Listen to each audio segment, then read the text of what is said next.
Telugu PMC ప్రేక్షకులకు స్వాగతం. Hi friends, మీరు గనక ఇప్పుడే మా ఛానల్కు వచ్చినట్లయితే మా ఛానల్ని సబ్స్క్రైబ్ చేసుకోండి. సబ్స్క్రైబ్ చేయడంతో పాటు పక్కనే ఉన్న బెల్ ఐకాన్ని క్లిక్ చేయండి. మా టీవీలో ప్రసారమవుతున్న సూపర్ హిట్ సీరియల్ నువ్వు నేను ప్రేమ. చక్కటి కుటుంబ కథ నేపథ్యంతో సాగుతుంది ఈ సీరియల్. ఈ సీరియల్లో హీరోగా విక్రమాదిత్య పాత్రలో స్వామినాథన్ అనంతరామన్ నటిస్తుండగా హీరోయిన్గా పద్మావతిగా పవిత్ర బినాయక్ నటిస్తుంది. ఇతర ముఖ్య పాత్రలో అరవింద క్యారెక్టర్లో మధుబాల నటిస్తుండగా నెగిటివ్ క్యారెక్టర్లో మురళీకృష్ణగా మనీష్ రెడ్డి నటిస్తున్నాడు.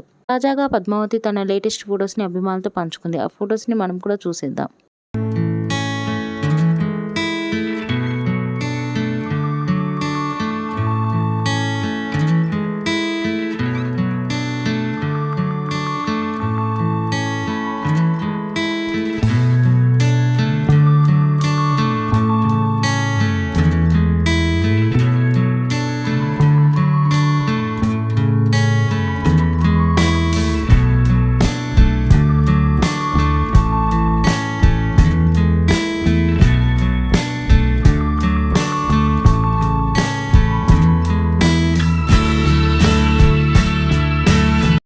ఈ వీడియో మీకు నచ్చినట్లయితే లైక్ చేసి మరిన్ని టాలీవుడ్ లేటెస్ట్ అప్డేట్స్ మిస్ అవ్వకుండా చూడాలంటే తెలుగు పిఎంసి ఛానల్ను సబ్స్క్రైబ్ చేసుకొని పక్కనే ఉన్న బెల్ ఐకాన్ని క్లిక్ చేయండి.